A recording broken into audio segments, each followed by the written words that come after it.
Yechiam El Mashiach, voilà, je voudrais vous présenter un nouveau livre qui va sortir. Il sort aux ateliers Yetzira. Les ateliers Yetzira, c'était une association qui a été montée il y a de ça quelques années. Et le but, c'était de faire un lien entre la culture et le monde de la Chassidut. Voilà, les livres ne sont pas des traductions. La plupart des livres en français, finalement, sont des traductions des textes des Rebbeim. C'est essentiellement des textes du Rabbi.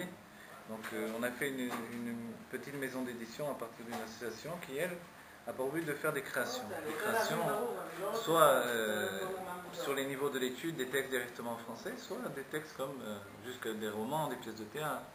Vraiment réunir la culture et la chassidut. Voilà.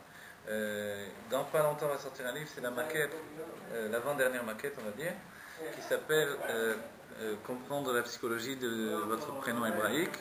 Et ce livre qui va sortir qui va sortir très bientôt si Dieu veut. Alors ce livre-là, on va dire, c'est pas un nouveau livre encore un livre sur les prénoms qui va expliquer le nom de tous les prénoms. C'est vrai qu'on explique dedans aussi un petit peu des prénoms, mais le livre lui-même, il a pour but de donner à chacun la faculté de comprendre tous les prénoms à partir, des lettres du Aleph Bet, d'accord, selon les textes de la Kabbalah, de la Chassidut, et les bases des sphirotes au niveau psychologique, c'est-à-dire telle sphira, qu'est-ce qu'elle apporte au niveau psychologique, et que chacun puisse prendre, voilà, il n'y a pas dans les écrits de Kabbalah et de Chassidut le nom, n'importe quoi, même un nom goy, je sais pas quel nom, alors, truc, un nom goy, Pierrot, je n'en sais rien. Alors on veut l'analyser quand même, parce que mon beau-frère s'appelle comme ça, je veux quand même l'analyser, comment je vais faire? Et c'est pas parce qu'il n'a pas un nom juif, je ne peux pas lui expliquer son nom, surtout que le Rabbi dit que le nom non juif, il a aussi une importance. Et des fois, il est même plus important que le non juif quand il est. J'étais très étonné de lire ça chez le Rabbi. Alors voilà, donc ce livre-là, il vient comprendre la psychologie, c'est aussi important ça. C'est-à-dire que quand on rapporte les sphirotes, quand on rapporte les otiyot, les lettres du Aleph Bet, on ne les rapporte pas juste de manière kabbalistique, mais la Kabbalah et la Chassidut qui est liée à la psychologie. Voilà. Et donc, par rapport à ça... Je peux poser une question? Oui, bien sûr. Donc, si on peut faire une analyse comme ça à partir d'un prénom, est-ce que justement, pour avoir un exemple de... Ouais. Donc, prends un prénom, par exemple, faire un exemple pour que les gens puissent comprendre. Alors, en vérité, il faut quand même ce qu'ils appellent du date. Du date, c'est la concentration. On peut le faire, c'est sûr, c'est le but, vraiment. C'est ce que je fais des années... En fait, c'est parti, il faut préciser, c'est parti du fait que dans les premières Idvado du Rabbi, alors Rabbi expliquait les prénoms de ceux qui étaient assis à table à côté de lui, quand même autour de lui. C'est pour ça que j'ai commencé à analyser moi-même. J'ai dit si le Rabbi le fait, c'est une aura pour nous aussi, parce que ça a été écrit dans les premières sikhot, ou quand il y a eu un etzik qui est rentré, le Rabbi a expliqué qu'est-ce que c'était etzik. Et d'autres témoignages où on voit que le Rabbi expliquait avec l'habitude, même quand il était en déplacement et qu'il y avait une Idvado, alors il expliquait le prénom de ceux qui étaient autour de lui. Bien sûr, après, quand c'était des milliers de personnes, il ne s'agissait pas d'expliquer le prénom de chacun, mais au départ, c'est ce que le Rabbi faisait, c'est pour ça que j'ai commencé à le faire aussi. C'est sûr qu'ensuite, on a des grands enseignements. Je donne un exemple quand même qui est important. Il y a un enseignement dedans qu'on explique, par exemple, il y a des lettres masculines et des lettres féminines. Ça, on ne connaît pas beaucoup ces enseignements-là. Lettre masculine, c'est une lettre qui influence le prénom, donc qui va influencer les autres lettres du prénom. Et lettre féminine, c'est une lettre qui va gérer l'influence donnée par la lettre masculine. Un autre enseignement qui est rapporté, qu'on ne voit pas pratiquement nulle part, c'est que si, d'après le Zohar par exemple, c'est la première lettre du prénom qui est essentielle, alors bien sûr ce clal, il va rester cette généralité-là, d'après l'Admorazaken, alors il y a un enseignement lié finalement à l'éducation et à l'influence de l'âme divine dans la personnalité. L'Admorazaken dira que le siège de l'âme divine, c'est le cerveau, et ensuite l'âme divine s'habille dans les pieds dans l'enfance, dans l'adolescence, elle va s'habiller dans le cœur, et dans l'âge adulte, elle s'habillera dans le cerveau. De la même façon, le prénom, il a des pieds, un cœur et une tête. Donc on va départager le prénom en trois. Quand on départage le prénom en trois, alors on a le pied du prénom qui correspond à l'enfance de la personne, l'enfance psychologique qui est exprimée dans le prénom, le cœur du prénom qui explique maintenant l'adolescence de la personne, et l'adulte du prénom, alors on arrive au début du prénom, c'est-à-dire ça part de la fin du prénom vers le début. Et de là, en fait, on peut connaître le développement d'une personne même avant de l'avoir. C'est-à-dire, c'est pas une sagesse psychologique humaine. C'est pas je vais tirer des enseignements de ce que je vois comme je fais une observation, des sondages et je tire un enseignement. Pas du tout. La personne n'est pas encore arrivée au monde, on peut déjà prédire comment elle va se comporter. grâce à son prénom. Donc en soi, le livre, il apporte quelque chose auquel on n'avait pas accès facilement, ou alors à moins d'aborder énormément de livres en fait. Voilà. Donc c'est pour ça que bon, comme ça fait plusieurs années que j'enseigne ça, on m'a demandé quand est-ce qu'il sort le livre des prénoms, quand est-ce qu'il sort. À Paris, entre autres choses, on m'a demandé pas mal de fois. Alors voilà, donc j'ai voulu l'écrire.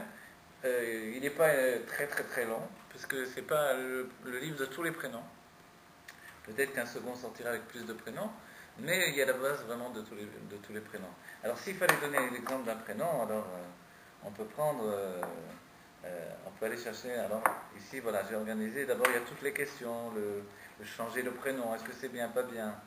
Pour le détail, il vaut toujours mieux rajouter un prénom que changer un prénom. Changer un prénom, c'est vraiment problématique, et on a vu que le rabbi ne le faisait pas à tout va. Très souvent, il disait aux personnes justement de garder leur prénom de base. Vous voyez.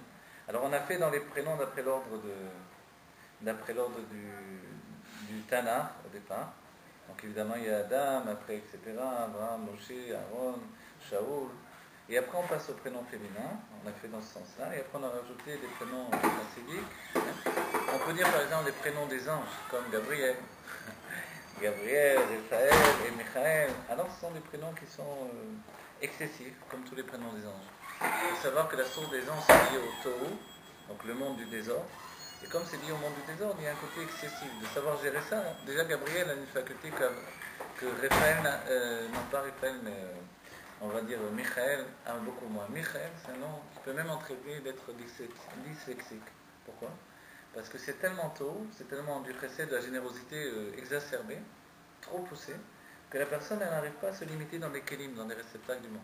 Gabriel, par contre, il a beaucoup plus de gvoura qui lui permet de s'habiller dans les kélim. Donc il pourra obtenir un meilleur résultat, c'est certain. Malgré que lui aussi peut être exagéré, d'une manière ou d'une autre. Voilà. Évidemment, c'est un nom qui est bon pour le nigler, étudier la Torah, donc la Lacha, etc., puisque c'est un nom qui est lié à la rigueur, donc c'est très bon ça. Okay. Il faudra faire attention à la rigueur dans ce prénom-là. Le développement, on voit que dans Gabriel, ça commence par Gimel. Le Gimel, c'est pas trop une lettre qu'on voit souvent dans les noms juifs, on va dire.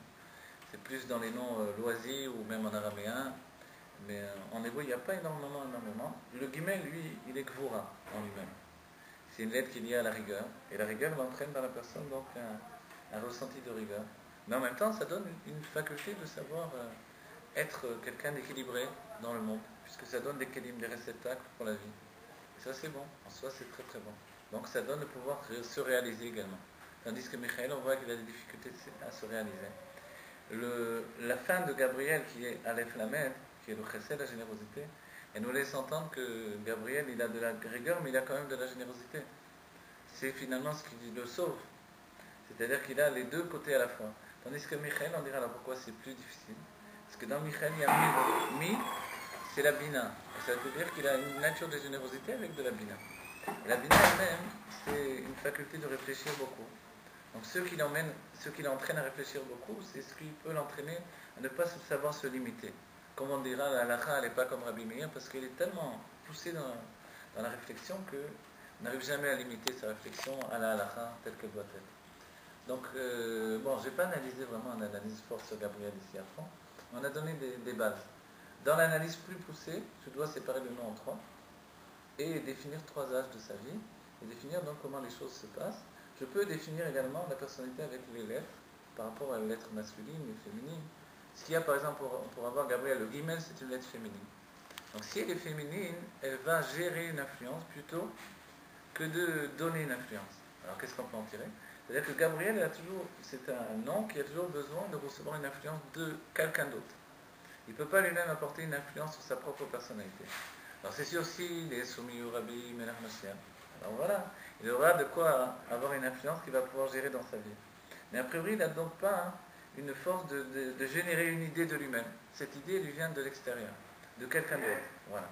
Après, on verra que le bête de Gabriel, lui, il est bina, donc il a une grande force de bina. Sans connaître la personne, on peut définir qu'elle a ces trois moments de sa vie. Un, l'enfance, c'est un enfant d'une grande vitalité, qui n'arrête jamais d'aller, de venir, d'agir, de courir, etc. Deux, l'adolescence, où c'est un grand questionnement, on va dire, dans sa personnalité sur qu'est-ce que je veux faire de ma vie.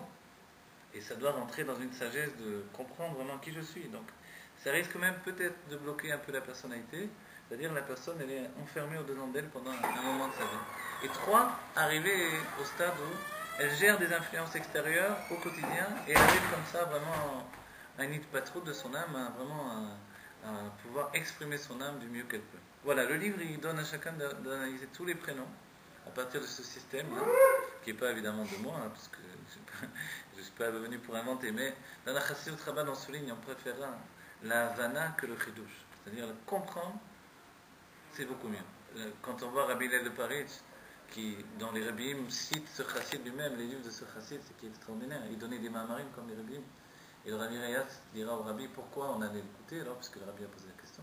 La réponse c'est parce qu'il expliquait dans ses ma'amarim les ma'amarim des Rabbim. Donc nous, on ne doit plus chercher des chidushim. Le chidouche, c'est quelqu'un qui n'a pas la force de se concentrer. Il veut juste un peu quelque chose qui va faire briller sa conscience 2 secondes. Mais quand on veut vraiment aller au bout de l'étude, il vaut mieux chercher la Havana, comprendre. Ici, ce n'est pas un livre de chidouche, c'est un livre de Havana. De comprendre vraiment notre personnalité, beaucoup plus que on l'a fait avec les gématriotes ou des choses comme ça, la valeur numérique. Non. Ici, c'est accéder à l'âme, au sphirote de notre âme, psychologiquement, pour comprendre qui nous sommes. Voilà, c'est ce livre qui va sortir bientôt, si Dieu veut. Espérons que ça va donner encore une pierre pour apporter la Géoula Métidashlema avec le Rabbi Melchor Terefoumian.